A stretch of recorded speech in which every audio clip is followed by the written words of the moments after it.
Алматы облысы Қарасай ауданы дарынды балаларға арналған 3 тілде оқытатын Әл-Фараби атындағы арнаулы гимназиясынан көркем еңбек пән мұғалімі Жанет Дәлел.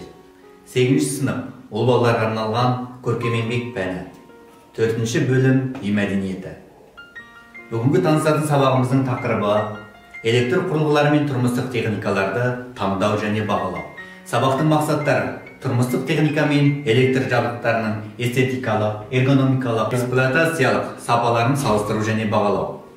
Шығармашылық идеяларды дамыту мен іске асыруда өз бетінше таңдаған ақпарат көздерін электр құрылғылары мен тұрмыстық техникаларды таңдау және бағалау барысында қолдану. Оның ішінде ақпараттық коммуникативті технологияларды қолдану. Қалай ойлайсыздар? Қай электр құрылғы үйге өте қажет? Не үшін? Электр құрылғылар пайдалы ма, әлде зиян ба? Тұрмыстық техника күнделікті өмірде үй шаруасын жеңілдету, ыңғайлылығы үшін қолданылады. Электр құрылғы белгілі бір функцияны атқаратын электр тоғының көмегімен жұмыс істейтін құрылғы.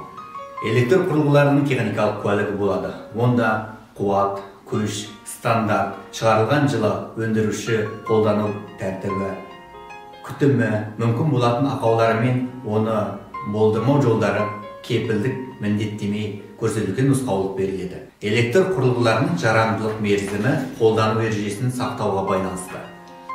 Эргономика сөзі грекше эргон, жұмыс, номос, заң, немесе жұмыс заңы деген ұғымды білдіреді. Адамның адам технология, қоршаған орта жүйесіндегі жұмыстың қауіпсіздігі мен жайлылығын қамтамасыз ету үшін жан-жақты зерттеуге арналған ғылымның саласы.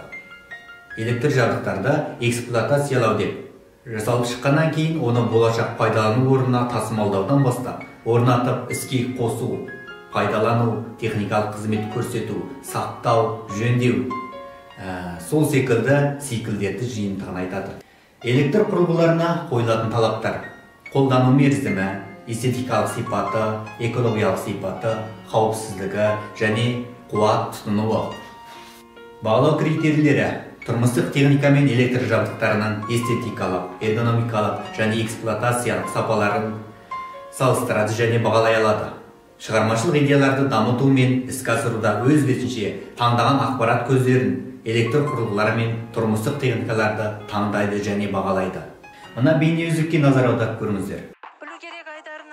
Санында тұрмыстық техниканы қалай таңдаған жөн, неге мән беру керек, және сатып алған жабдығыңыз көп күтпей істен шығып жатса, оны қалай жөндеуден өткізе аласыз, не болмаса айырбастай аласыз ба?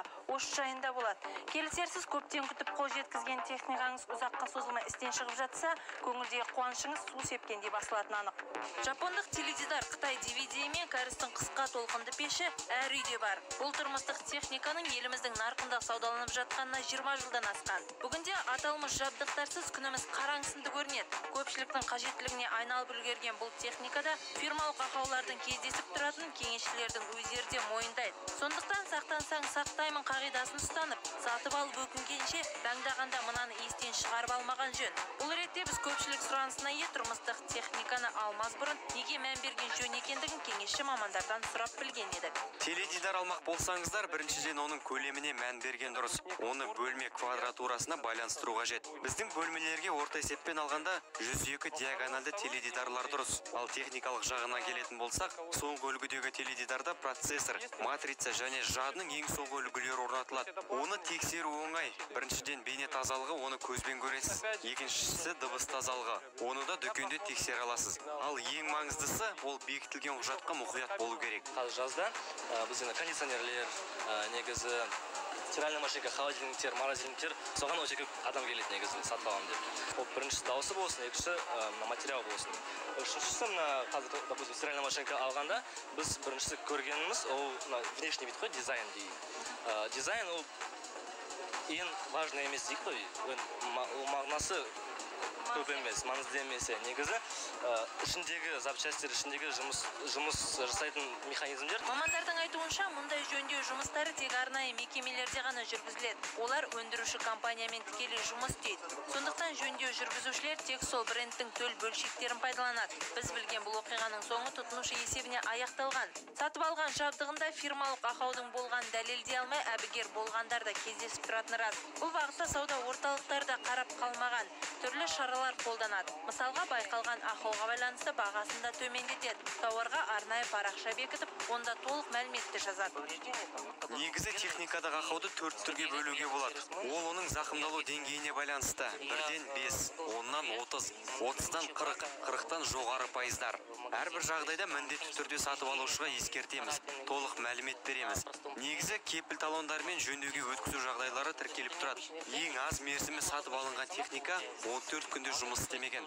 Бұндай жайттар бізді де қынжылтады. Оған тікелей тауар құрастырушылар жауапты. Сондықтан біз олармен де жұмыс жүргіземіз. Сатып алушыға бағыт-бағдар беру ол міндет. Болмай жатқан жағдайда ауыстырылады. Негізгі тұтынушы құқығын қорғау заңына сәйкес, әрбір сатып алынған тауарды тіпті түсі ұнамай жатқан жағдайда 14 күнде ауыстырып алуға құқылы. Міне тұрмыстық техника таңдағанда осыған көңіл бөлсеңіздер қателеспейтін боласыздар. Бейнеүздікте не байқадыңыздар? Тұрмыста қолданатын техникаларды қалай таңдау керек? Сіздердің ойларыңызша техникаларды таңдауда тағы қандай критерийлерге назар аудару керек деп ойлайсыздар? Мына сұрақтарға жауап тауып көрейікші балалар. Ата-аналарыңыз қандай негізгі өлшемдерге сүйене отырып тұрмыстық техникаларды таңдайды?